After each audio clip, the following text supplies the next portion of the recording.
কচিরা চলে এসো। আউযু বিল্লাহি মিনাশ শাইতানির রাজীম।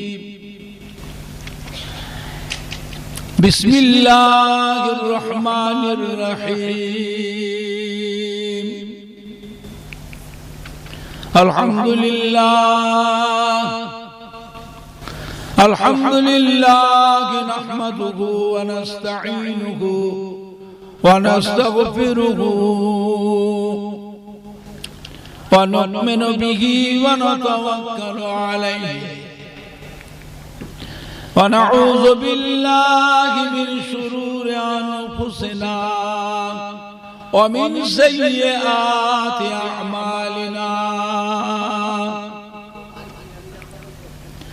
من يهده الله فلا مضل له ومن يضلله فلا هادي له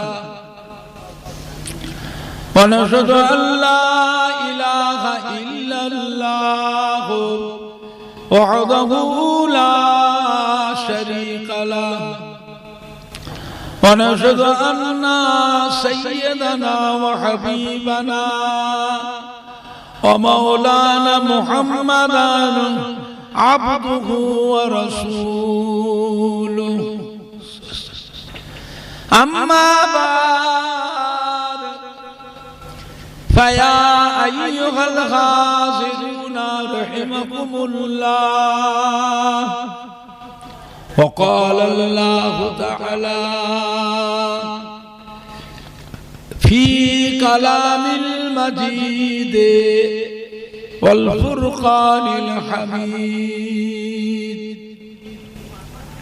إن الله وملائكته يصلون على النبي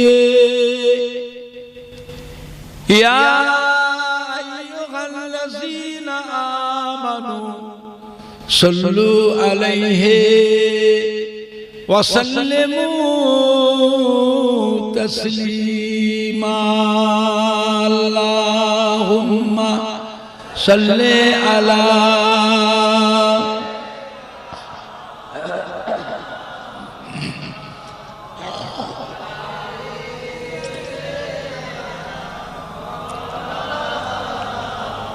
اللهم صل على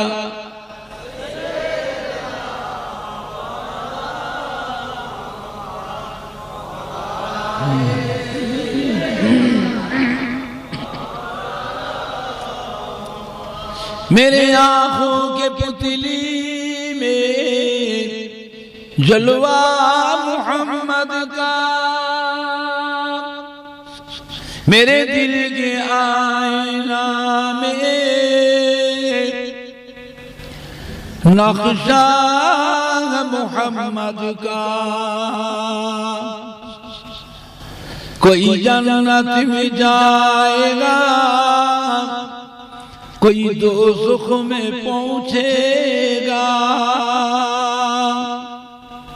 मदीने की तरफ दौड़ेगा दीवाना मोहम्मद का। अल्लाहुम्मा सल्ले अला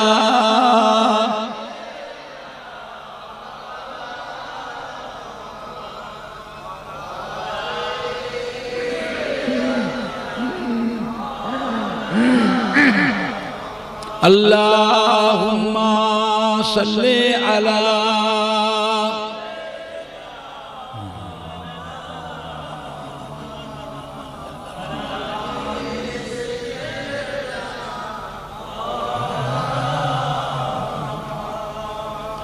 पैगंबरों का रौज़ा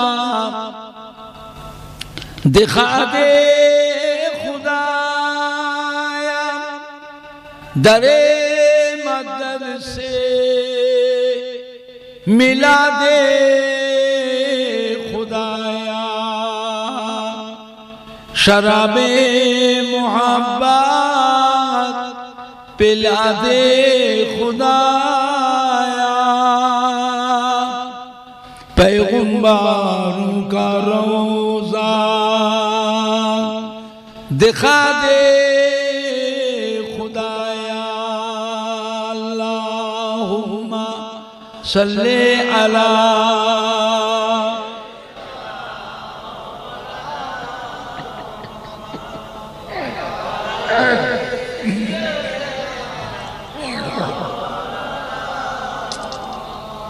अल्लाहुम्मा सल्ले अला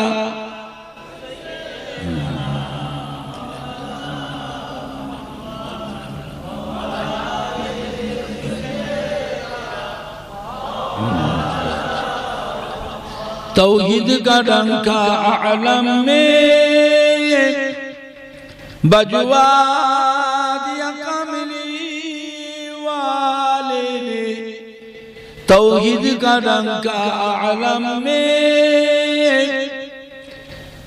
बजवा दिया कमली वाले ने पी पी के पियाले कौसर के लूटेंगे मज़ाजी भर भर के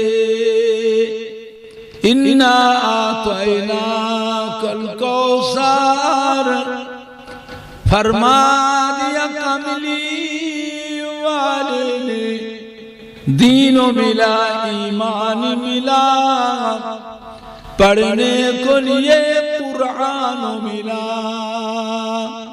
जो कुछ देने का था सब कुछ दिलवा दिया कमली वाले ने बोलो ला इलाहा इल्लल्लाह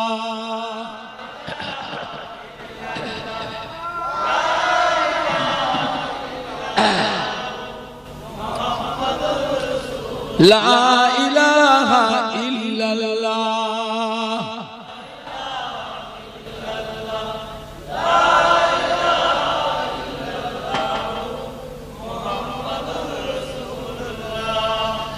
ला मक़सूदा इल्लल्लाह ला मौजूदा इल्लल्लाह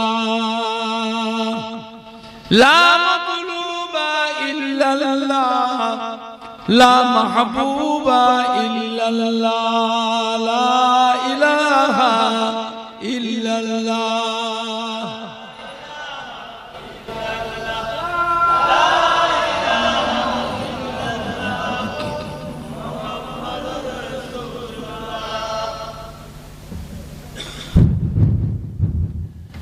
हस्बी रब्बी जल्लल्लाह माफी कल्बी गैरुल्लाह नूर मुहम्मद सल्लल्लाहु ला इलाहा इल्लल्लाह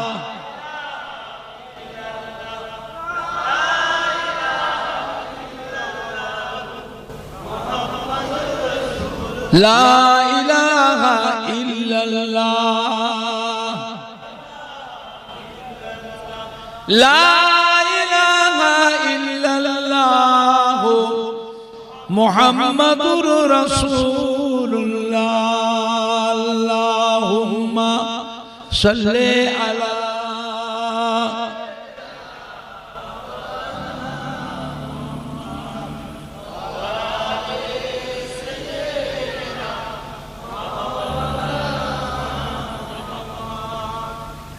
قال الله تعالى في كلام المجيد والفرقان الحميد وما خلقت الجن والإنس إلا ليعبدون وقال الله تعالى أيضا في كتابه كل نفس ذائقة الموت وقال الله تعالى أيضا في كتابه وما محمد إلا إلا رسول قد خلت من قبله الرسول وقال الله تعالى أيضا في كتابه كل نفس ذائقة الموت وقال الله تعالى في آية أخرى ألا إن أولياء الله لا خوف عليهم ولا هم يحزنون قال رسول الله صلى الله عليه وسلم من تمسك بسنتي عند فساد أمتي فله أجر 100 شهيدين وقال النبي صلى الله عليه وسلم ما بين منبري وروضتي روضة من رياض الجنة وقال النبي صلى الله عليه وسلم من جاء كبري وجبت له شفاعتي وقال النبي صلى الله عليه وسلم إذا مات الإنسان انقطع عنه أعماله إلا من ثلاثة إلا من صدقة جارية أو علم ينتفع به أو ولد صالح يدعو له प्यारे हाज़रीन मजलिस हमारे ईमानदार भाईरा अल्लाह वाला भाईरा जवान जुबकेरा आमादेर छेलेरा बाच्चारा बयोज्येष्ठ आमार मुरब्बियान गणेरा पर्दार अवस्थित आमार मा ओ बोनेरा उलामाए किराम हाफिज कुरान मस्जिदेर इमाम अल्लाह पाकेर हाजी बांदा गणेरा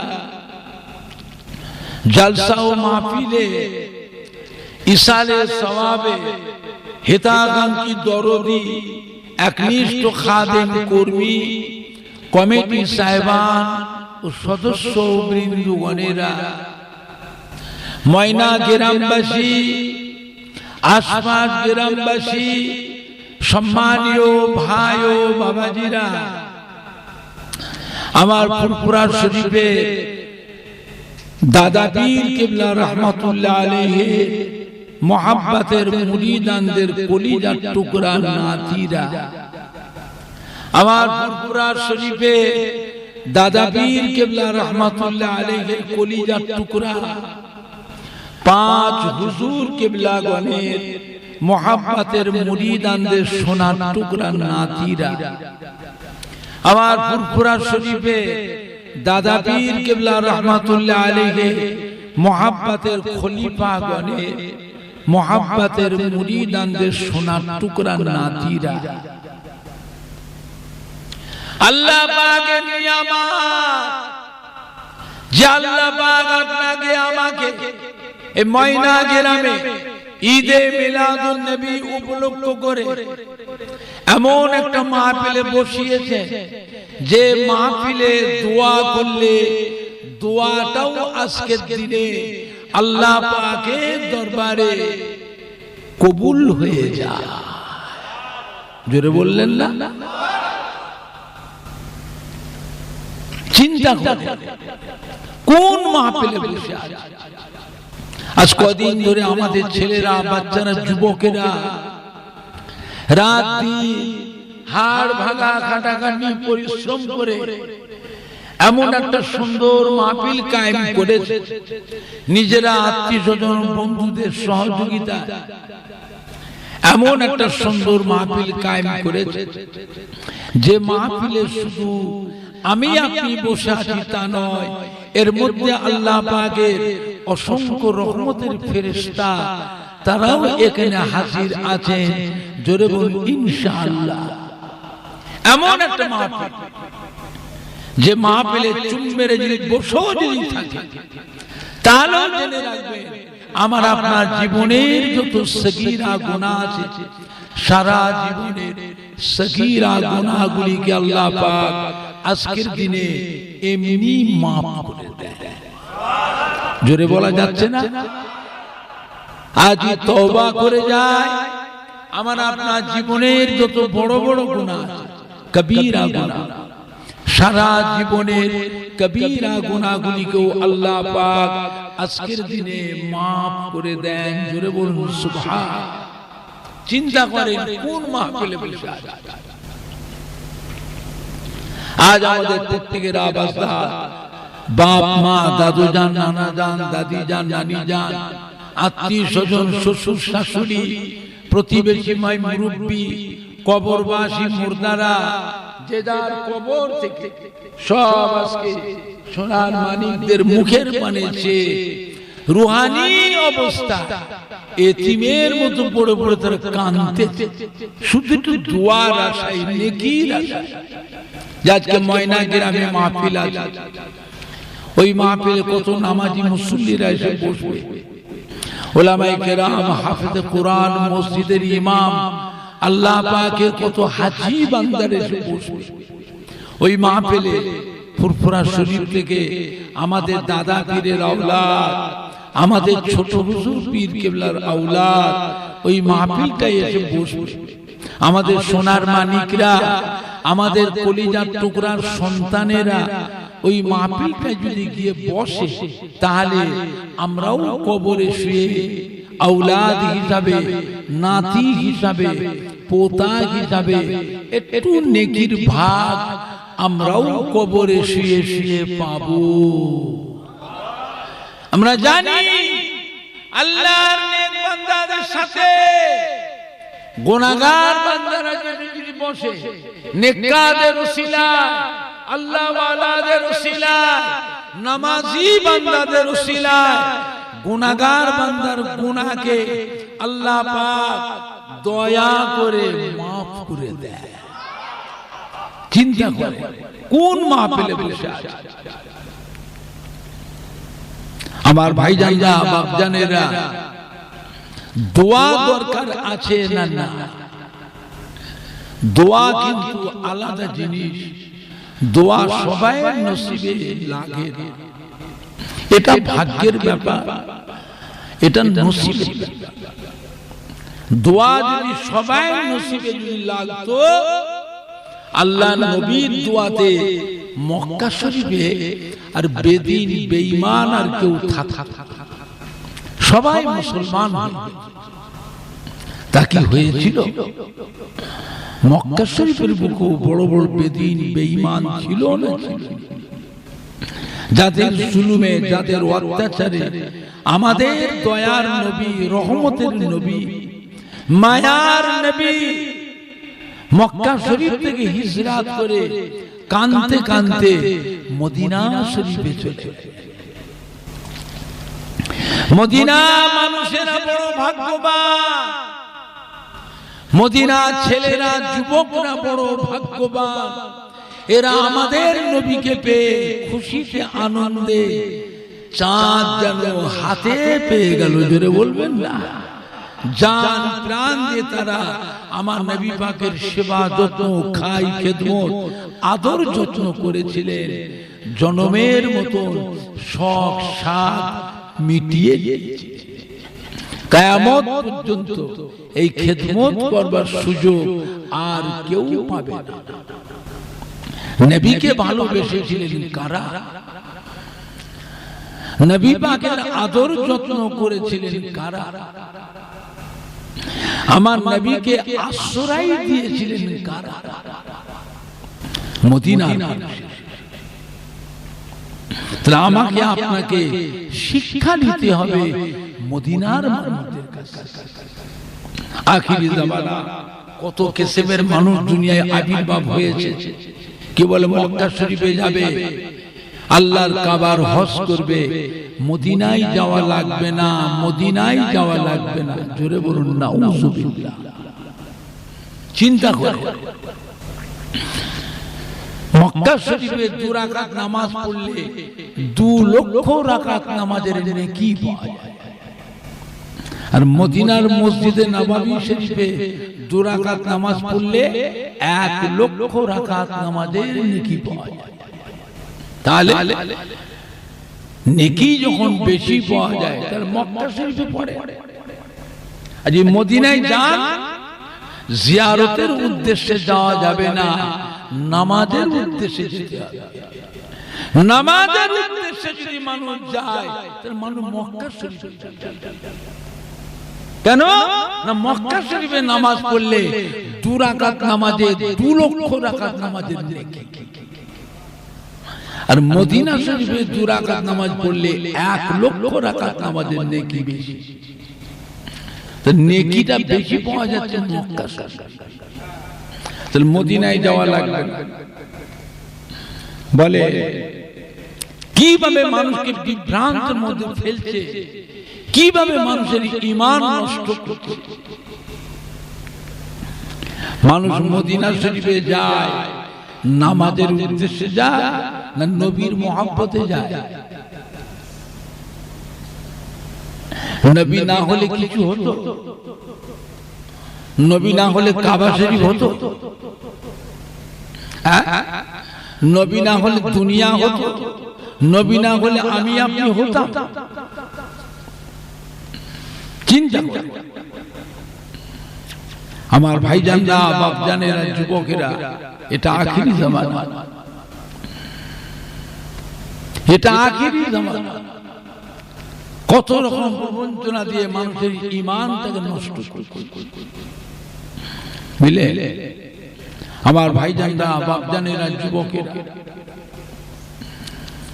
আল্লাহ রাব্বুল আলামিনের সাথে কেউ যদি বেয়াদবি করে আল্লাহ পাক দয়াময় মাফ করে দেবে, কিন্তু নবীর সামনে যদি বেয়াদবি করে আল্লাহ মাফ করবেন না। কথা বুঝছে না? কথা বোঝেন না?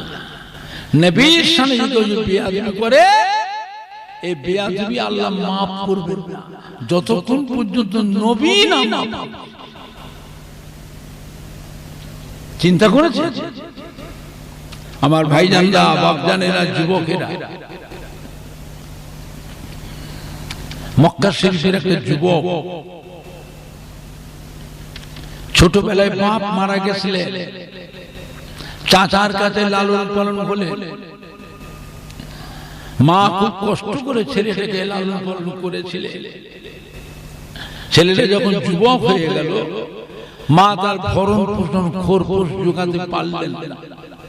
মা ছেলেটাকে নিয়ে তার চাচার কাছে দিয়ে দিলেন।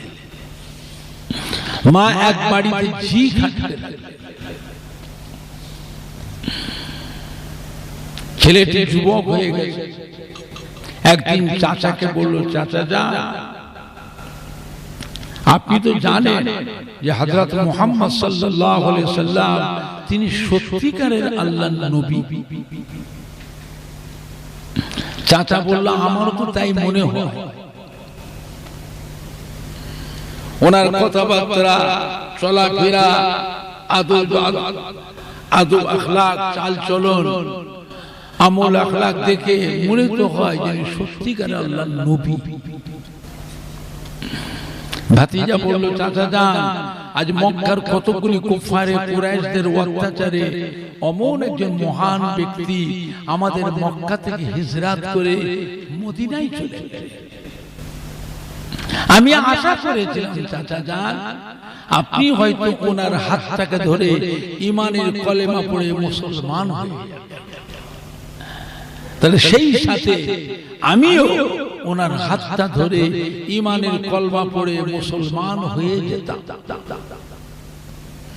চাচা অস্বীকার করল, না আমি হব, আমি হব। ভাতিজা বলল, চাচা যান, আমি তো আপনার অপেক্ষায় আছি। আপনি যখন অস্বীকার করলেন, হবেন না বললেন, আমি ওনার হাত ধরে ইমানের কলেমা পড়ে মুসলমান হয়ে গেলাম। জোরে বলেন না। চাচা রেগে ঠিক বলে, ছেলেটার নাম হচ্ছে আব্দুল উজ্জা। তুই জানিস এই কলেমা পড়ার জন্য তোর পরিণামটা কি হবে? তুই জানিস? আজ থেকে তোকে আমি আমার সমস্ত সম্পত্তি থেকে, কাজ কারবার, ব্যবসা বাণিজ্য, ঘর বাড়ি থেকে তোকে আমি বঞ্চিত করে দিলাম। চলে যা। ছেলেটা হতাশ, মাথার উপরে ছায়া করার মতো কেউ নেই। ছোটবেলায় বাপ মারা গেছে।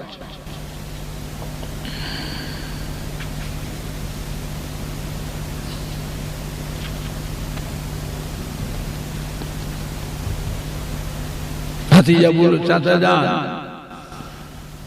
চাই না আমি আপনার কোন সম্পদ, ঘর বাড়ি, টাকা পয়সা, সোনা দানা কিচ্ছু চাই না। চাচা আর একটা কথা বলল, যাবি তুই যা, তোর পরনার যে কাপড় চোপড় আছে, তোর শরীরে যা বস্ত্র আছে, ওগুলো আমাকে খুলে দিয়ে যেতে, যাতে আল্লাহ নবীর দরবারে যেতে না পারে। কাপড় চোপড় খুলে দিয়ে ল্যাংট হয়ে যাবে, উলঙ্গ হয়ে যাবে, লজ্জার খাতিরে ঘর থেকে বেরোতে পারবে না। ভাতিজা বলে, চাচা যান, আমি সব একটা মুহূর্তের জন্য আল্লাহর নবীর দরবারে যাওয়া আমি ছাড়তে পারবো না। জোরে বলবেন না, আর একটু জোরে বলা যাবে না? একটা একটা করে সব কাপড় চাচার সামনে খুলে দিল, নিজের পরনার বস্ত্রটাও খুলে ল্যাংট, চিৎকার দিয়ে কেঁদে উঠল, মা আমাকে বাঁচাও, মা আমাকে বাঁচাও।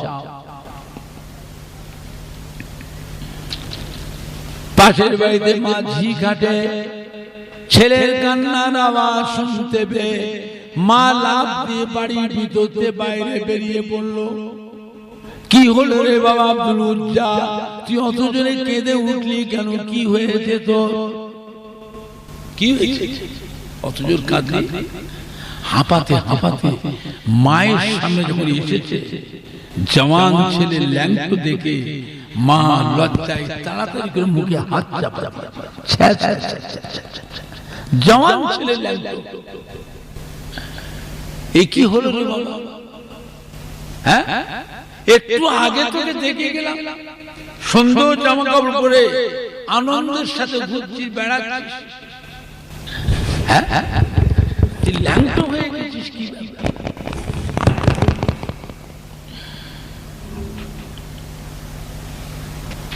মায়ের কাছে চাচার আচরণের কথা, ব্যবহারের কথাটা মাকে শুনিয়ে মা দুঃখে ঝরঝর করে কাঁদতে লাগলেন।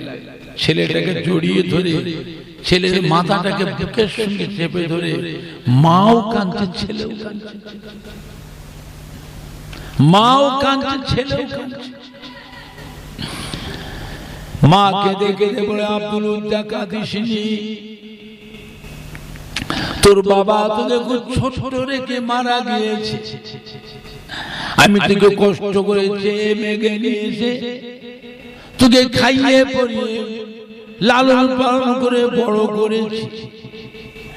বাবা আব্দুল উজ্জা কাঁদিসনি, মা হয়ে তোর কান্না আমি সহ্য করতে পারি না।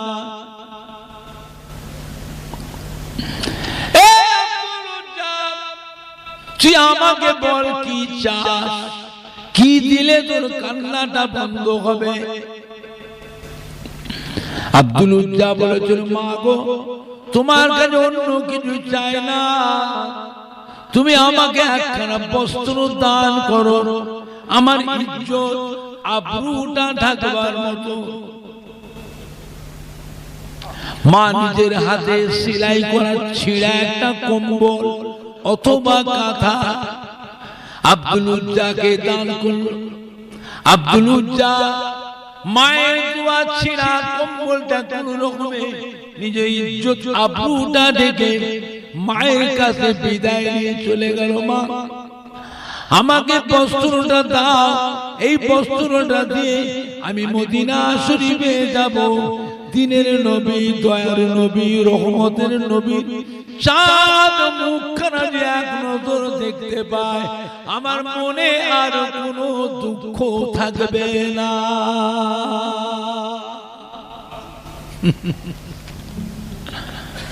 মায়ের দোয়া ছিঁড়া কম্বলটা কোন রকমে নিজের ইজ্জত আবরুটা ঢেকে মায়ের কাছে বিদায় নিয়ে কাঁদতে কাঁদতে মক্কা শরীফে মদিনা শরীফ 360 মাইল রাস্তা পায়ে হেঁটে হেঁটে পায়ে হেঁটে হেঁটে মদিনা শরীফে পৌঁছে যায়।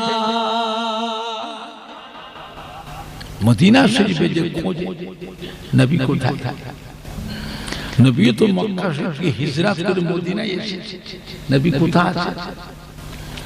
খুঁজে খুঁজে নবীর খবর পেল।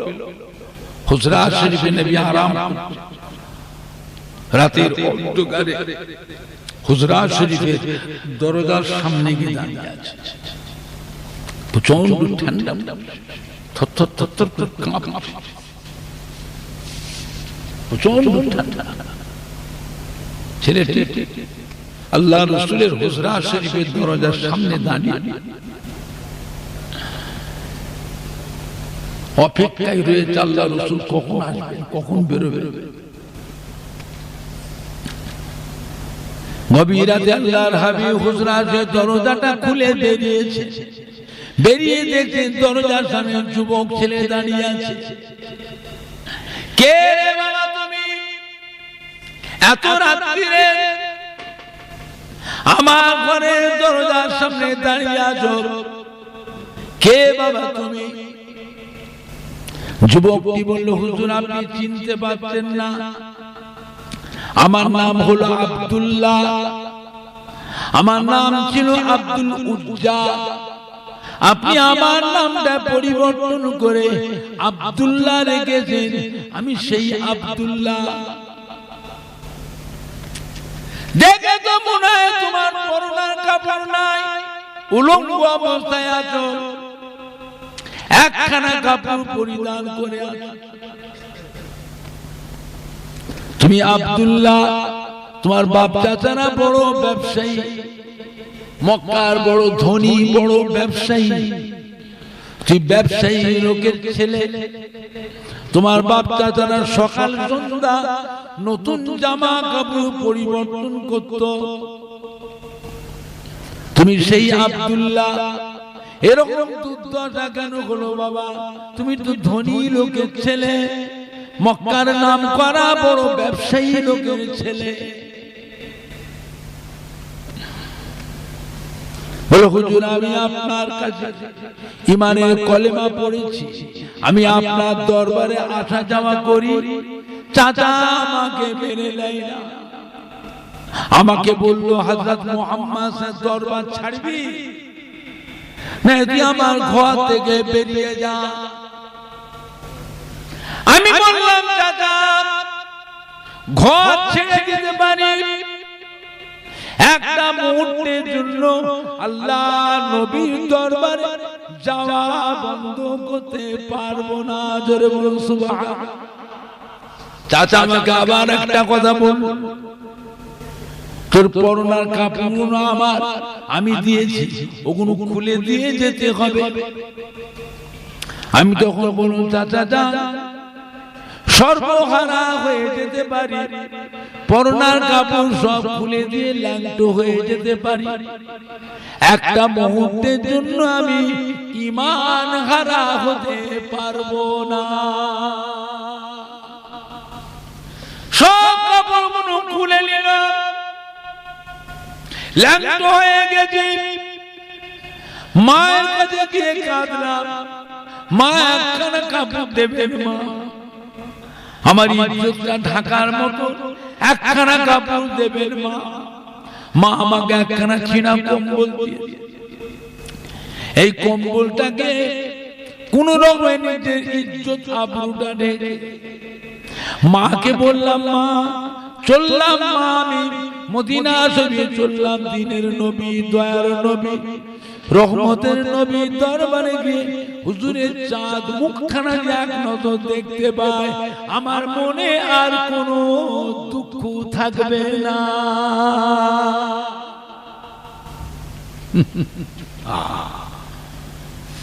যুবক ছেলেটার মুখের কথা কোন শুনছিলেন আল্লাহ রাসূল মোবারক চক্ষু দিয়ে নবী পানি রাখতে পারলেন না, দুটো চোখের পানি ঝরঝর ঝরঝর করে পড়তে লাগলেন।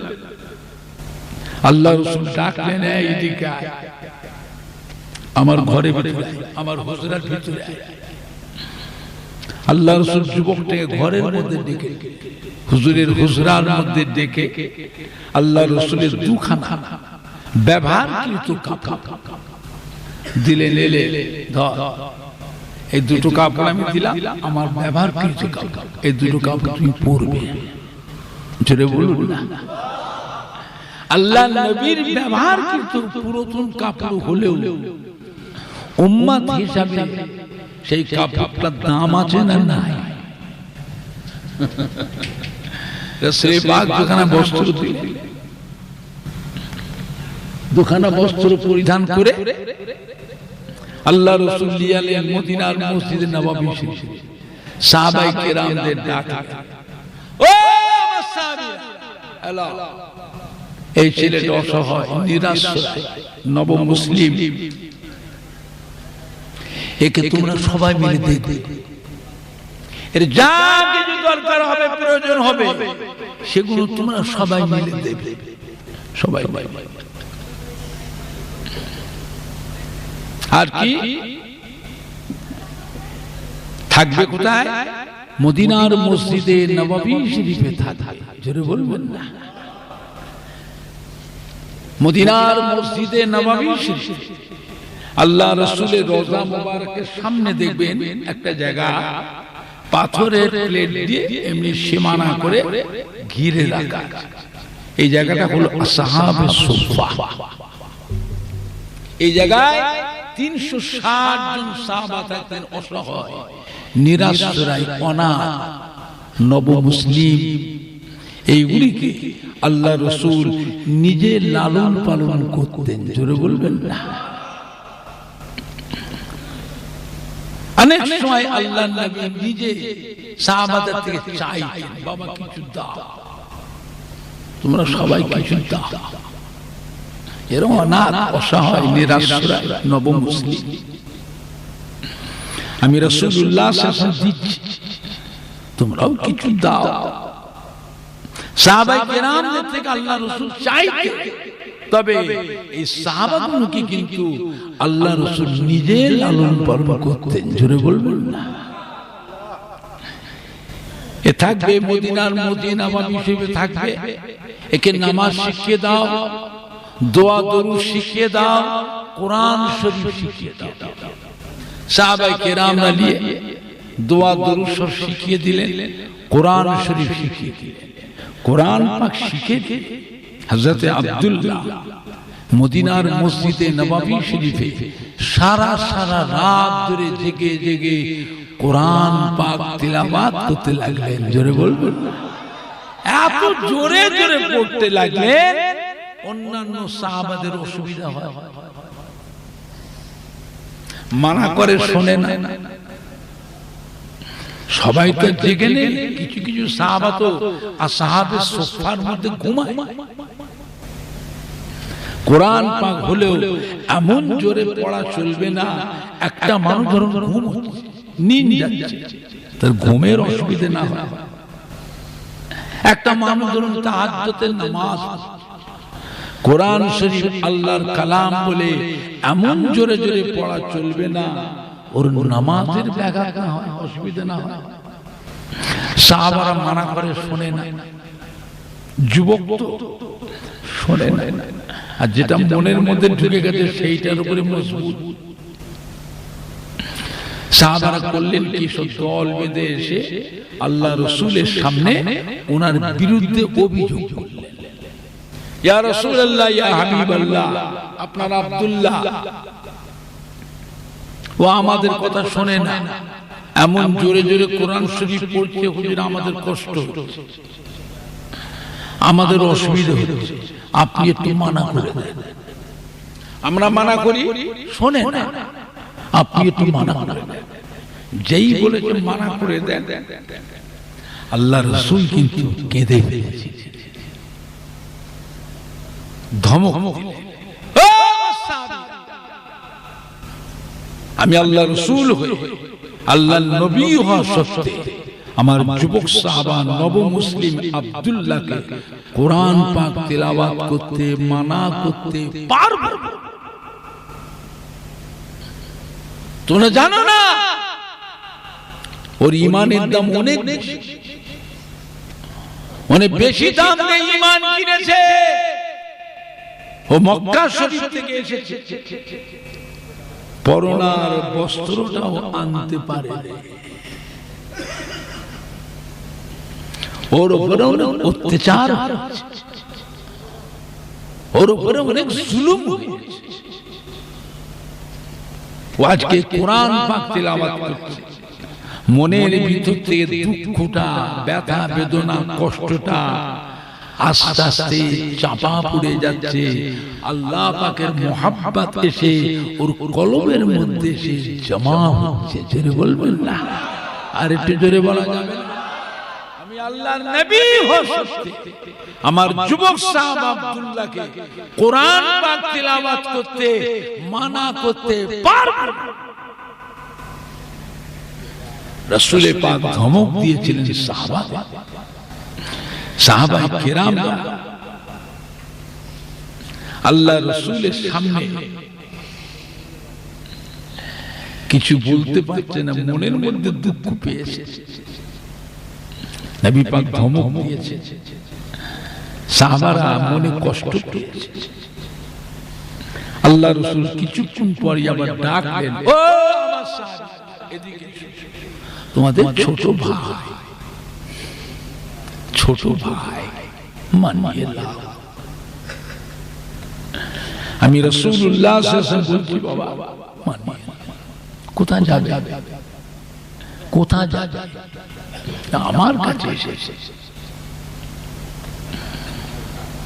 কারণ সংসারে ছোট ভাই যেটা অন্যায় করে, বড় ভাইয়ের কর্তব্যটা কি ছোট ভাইটাকে ঘর থেকে বার করতে? বাপ নেই, মা নেই, ছোট ভাই একটা ভুল করেছে, অন্যায় করেছে, বড় ভাই হিসাবে তাকে মানিয়ে নিতে হয় না, হয় না?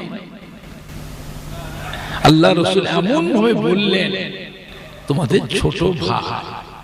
আমি রাসূলুল্লাহ বলছি, বাবা মানিয়ে নাও। বলার সঙ্গে সঙ্গে সমস্ত সাহাবীরা খুশি হয়ে হযরত আব্দুল্লাহকে সবাই বুকে জড়িয়ে ধরলেন। জোরে বলবেন না, আর একটু জোরে বলা যাবে না? জিহাদের হুকুম হয়ে গেল। আল্লাহ রাসূল সাহাবায়ে কেরামদের থেকে টাকা পয়সা, অর্থ সাহায্য চাইলেন। যুদ্ধের সরঞ্জাম কিনতে হবে, আসবাবপত্র কিনতে হবে, সবাই কিছু সাহায্য দেয়। সমস্ত সাহাবায়ে কেরামরা আল্লাহ রাসূলের চাদর মুবারকের উপরে সবাই সাহায্য দিচ্ছে। মহিলারা সোনার জেওরাত, চাঁদির জেওরাত পর্দার আড়াল থেকে খুলে খুলে মদিনার মসজিদে নববী শরীফে ছুঁড়ে ছুঁড়ে আল্লাহ রাসূলের চাদর মুবারক করে ফেলছে। জোরে বলবেন না? হযরত আব্দুল্লাহ আস্তে আস্তে উঠে এসে, ইয়া রাসূলুল্লাহ, ইয়া হাবিবাল্লাহ, সবাই সাহায্য দিচ্ছে, আমার তো একটা কিছু কর্তব্য দায়িত্ব আছে, কিছু করণীয় আছে, আমি তো কিছু দিতে পারলাম না, আমি কি দেব? ইয়া রাসূলুল্লাহ, ইয়া হাবিবাল্লাহ, আপনি আমার জন্য দোয়া করেন, আমি আমার জীবনটাকে আল্লাহর ইসলামের জন্য কুরবানি করে দিলাম। জোরে বলুন না। আল্লাহ রাসূল দোয়া করতে দেরি, কবুল হতে দেরি নয়। আল্লাহ রাসূল দোয়া করতে খালি দেরি, কিন্তু আল্লাহ দরবারে কবুল হতে, মঞ্জুর হতে দেরি নয়। নবী পাক দোয়া করলেন। আল্লাহ রাসূল যুদ্ধের ময়দানে যাবেন, সাহাবায়ে কিরামদের দায়িত্ব দিলেন কে কে যাবে, নামের লিস্ট করলেন। হযরত আব্দুল্লাহ আশাসু উঠে বললেন, আমি যাব, আমি যাব। আল্লাহ রাসূল বললেন, বাবা তোমাকে নিয়ে যাব। তোমাকে নিয়ে গেলে অসুবিধা আছে। যুদ্ধের ময়দানে মক্কা শরীফ থেকে অনেক কাফের আসবে, তোমার আত্মীয়স্বজনরা অনেকে আসবে। তোমাকে যদি মুসলমান সৈনিকদের দলের মধ্যে দেখে, তোমার আত্মীয়স্বজনদের রাগ হবে না, খুশি হবে? রাগ হবে। তোমাকে যদি মারতে পারে, মেরে তোমাকে তারা দুঃখ পাবে না, খুশি হবে?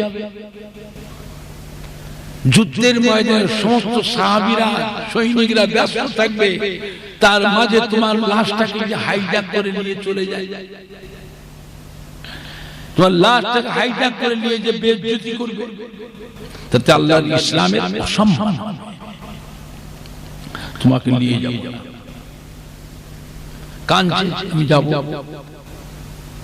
আমি যাব। আল্লাহ সুবহানাহু যাওয়া হবে না। আব্দুল্লাহ কেঁদো না, আমি দোয়া করছি, তোমার যে হালতেই মওত, আল্লাহ পাক তোমাকে শহীদি দরজা দিয়ে দেবে। ধরে বলবেন না।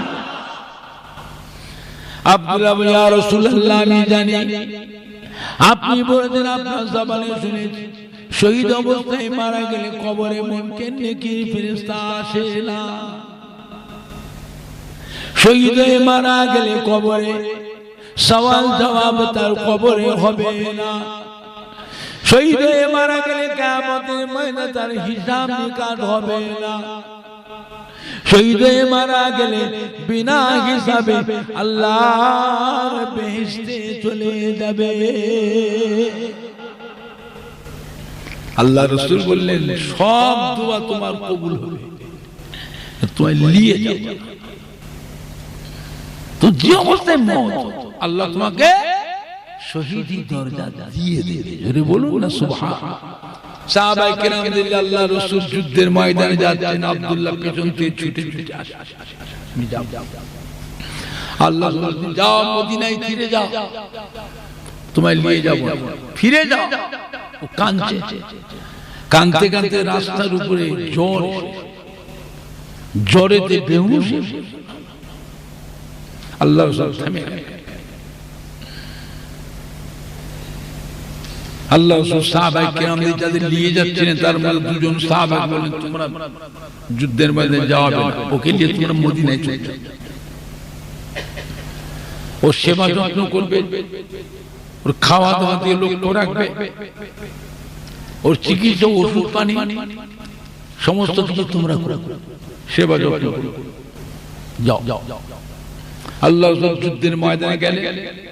যুদ্ধের ময়দানে গিয়ে নবী পাক সেখানে যে খোঁজ নিতে, আমার যুবক সাহাবাদের অবস্থা, দফায় দফায় সাহাবীরা খবর নিয়ে আল্লাহ রাসূলকে জানাতে, হুজুর অবস্থা ভালো, জ্বর কমে, আর তোর হোশ ফিরে আসে, বেহুশ, আর খাওয়াতেও পাচ্ছে না, কিচ্ছু খাচ্ছে না।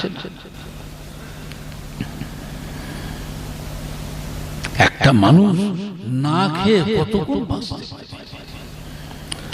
যত কঠিন অসুখী হোক, ওই মানুষটা যে খাওয়া যদি ঠিক থাকে, আশা করা যায় বাঁচবে। আর যত স্বাস্থ্য ভালো হোক, খাওয়া যদি বন্ধ হয়ে যায়, কি মনে হয় বাঁচবে না মরবে? ইয়া রাসূলুল্লাহ, আমাদের তো সন্দেহ হচ্ছে বাঁচবে না মারা যাবে। মারা যাবে সন্দেহ কিছু খাচ্ছেন না খেয়ে আজ কদিন হয়ে গেল হঠাৎ করে খবর চলে এলো ইয়া রাসূলুল্লাহ ইয়া হাবিবাল্লাহ আপনার এই যুবক সাহাবা নব মুসলিম ইন্তেকাল হয়ে গেলেন ইন্না লিল্লাহি ওয়া ইন্না ইলাইহি রাজিউন আল্লাহর ঝটঝট করে কাঁদতে লাগলেন ও রব্বুল আলামিন আল্লাহ পাক আমার যুবক সাহাবাটা মারা গেল আমি রাসূলুল্লাহর কত আশা আমার যুবক সাহাবাকে সাথে করে নিয়ে আল্লাহর ইসলামের কত খেদমত করব একটা যুবক সাহাবা যুবক মানুষ যুবক ছেলে আপনার পাশে যদি থাকে মনের সাহসটা বাড়ে না কমে আল্লাহ রাসূল কাঁদছেন আল্লাহ আমার যুবক সাহাবাটা মারা গেল আমি রাসূলুল্লাহর কত আশা আমার যুবক সাহাবাকে সাথে করে নিয়ে দেশ বিদেশে গিয়ে আল্লাহ আপনার ইসলামের কত খেদমত নবী পাক যুদ্ধের ময়দানে ফিরে চলে এলেন মদিনা সাহাবাদের হুকুম করে বাবারা আপনাদের ভাইয়ের লাশটাকে সুন্দর করে গোসল দিয়ে কাফন পরিয়ে নিয়ে এসো আমি রাসূলুল্লাহ নিজে তার জানাজার নামাজ পড়াবো জোরে বলবেন না সাহাবায়ে কেরামরা গোসল দিয়ে কাফন পরিয়ে মদিনার মসজিদে নববী শরীফে নিয়ে আসলেন মাগরিবের আযান হয়ে গেল মদিনার মসজিদে নববী শরীফে মাগরিবের নামাজের পর আল্লাহর রাসূল জানাজার ইমাম হয়ে গেলেন জোরে বলুন সুবহানাল্লাহ জানাজা নামাজের পর আল্লাহর রাসূল সাহাবাদের হুকুম দেন বাবারা আপনাদের ভাইয়ের লাশটাকে গোরস্থানে নিয়ে চলুন মদিনার গোরস্থান জান্নাতুল বাকিয়া গোরস্থান জান্নাতুল বাকি সাহাবায়ে কেরামরা লাশ নিয়ে আসছেন গোরস্থানে আল্লাহর রাসূল পিছনে পিছনে আসছেন লাশ নিয়ে আগিয়ে আগিয়ে যাচ্ছেন সাহাবীরা আল্লাহ রাসূল পিছনে পিছনে আসছেন জান্নাতুল বাকিয়া গোরস্থানে আসবার আগে আল্লাহ রাসূল পিছন থেকে আওয়াজ দিয়ে বলে বাবারা কেউ কবরে কেউ নামবেন না আমি রাসূলুল্লাহ নিজে আমার যুবক সাহাবার কবরে আমি রাসূলুল্লাহ নিজে নামবো জোরে বলুন সুবহানাল্লাহ অন্ধকার হয়ে গেছে মাগরিবের নামাজ হয়েছে জানাজার নামাজ হয়েছে লাশটাকে নিয়ে জান্নাতুল বাকি গোরস্থানে এসে অন্ধকার উপরে অন্ধকার হয়েছে কবরের ভিতরে অন্ধকার আরো বেশি হযরত বিলাল রাদিয়াল্লাহু তাআলা আনহু আলো নিয়ে উপর থেকে কবরের ভিতরে দেখাচ্ছে আল্লাহ রাসূল কবরের নিচে নেমে যে ডাকছেন সাহাবীরা আমার আব্দুল্লাহ লাশটা আমার কোলে দে আমার হাতে ছেড়ে দে আমার হাতে ছেড়ে সাহাবায়ে কেরাম আবু বকর সিদ্দিক হযরত ওমর ফারুক হযরত আলী রাদিয়াল্লাহু তাআলা লাশটাকে নিয়ে উপর থেকে আল্লাহর রাসূল কবরের নিচে দাঁড়িয়ে আল্লাহর রাসূলের হাতে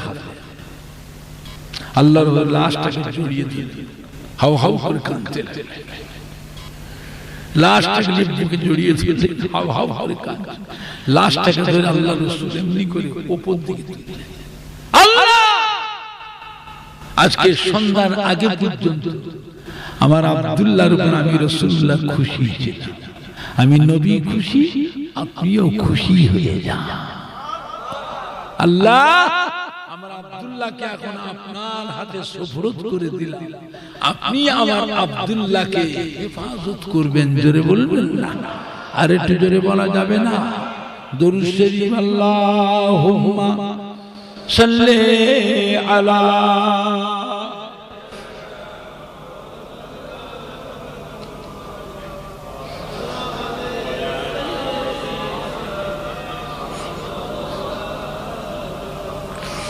আল্লাহুম্মা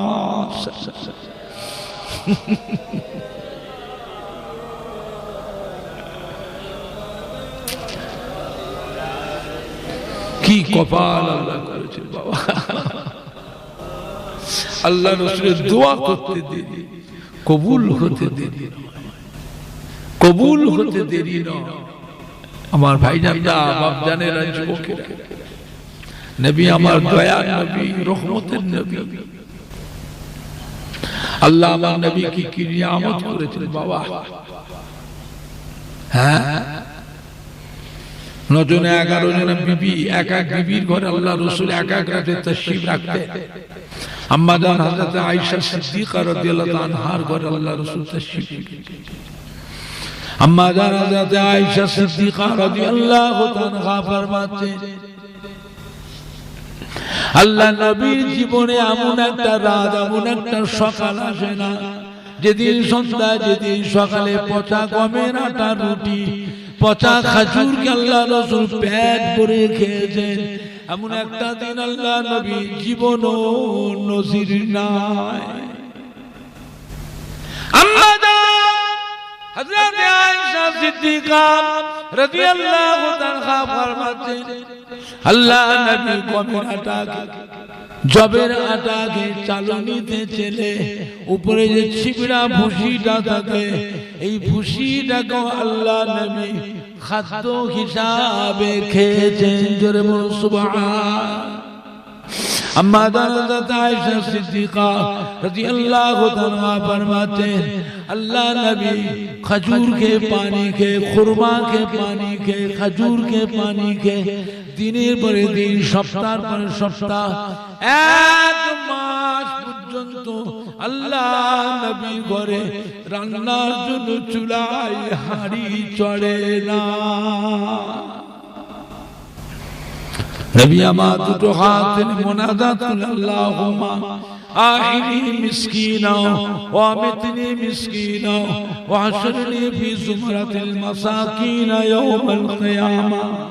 আল্লাহ আপনি আমাকে মিসকিন অবস্থায় জীবিত রাখুন, মিসকিন অবস্থায় আল্লাহ মরণ দিন, মিসকিন থেকে সঙ্গে কিয়ামতের ময়দানে আমার হাসর নসিব করুন।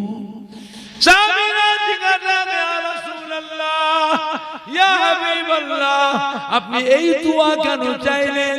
মিসকিন অবস্থায় জীবিত থাকবেন, মিসকিন অবস্থায় মৃত্যু মরণ নেবে, মিসকিনকে কিয়ামতে হাসর নসিব করবেন, এই দোয়া কেন চাইলেন? আল্লাহ নবী জবাব দিয়েছিলেন, ও আমার সাহাবীরা শুনে গেছি, আমার এমন উম্মতি হবে একবেলা খেতে পাবে, একবেলা খেতে পাবে না। আমার এমন উম্মতি হবে ভাত রুটি তারা পাবে না, শাককে নুন দিয়ে সেদ্ধ করে খেয়ে তারা আমার আল্লাহ পাকের শুকরগুজারি আদায় করবেন। আমি যে তাদের নবী, আমি যে তাদের পয়গম্বর, আমার জীবনের সুখ শান্তি বিলাসিতা আমোদ প্রমোদ আনন্দ সুখ ভোগ করে যায়। আমার এই সমস্ত গরিব দুঃখী অভাবী উম্মতিরা তারা বুক ফেটে মরে যাবে। আমার জীবনের দুঃখ কষ্ট অভাব অনটনের কথা আমার এই সমস্ত উম্মতিরা যখন স্মরণ করবে, তারা যখন চিন্তা করবে, তাদের অন্তরে তাসাল্লি, অন্তরে তারা সান্ত্বনা দিতে পারবে। জোরে বলুন সুবহান। কিয়ামতের ময়দানে আল্লাহ পাক মিসকিনদিগকে 500 বছর আগে বেহেশত নসিব করবেন। জোরে বলুন সুবহান। 500 বছর মিসকিনরা 500 বছর আগে বেহেশত। আম্মা জান হযরত আয়েশা সিদ্দিকা রাদিয়াল্লাহু তাআলা ফরমাতে, আমি আয়েশার ঘরে আল্লাহ নবী তাশরীফ রাখতেন, ঘরটা আমার এত ছোট, দুজনার বেশি তিনজনা ঘরে থাকা যেত না। জোরে বলুন। ঘর আছে তার জানালা নাই,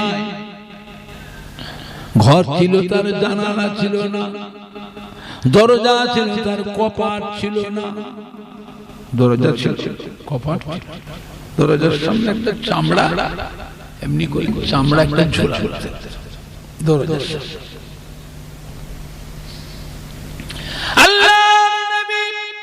আমি আয়েশার ঘরে তাহাজ্জুদের নামাজ পড়তেন। তাহাজ্জুদের নামাজে যখন আল্লাহ রাসূল দাঁড়াতেন, ঘরের চালটা আল্লাহ নবীর মোবারক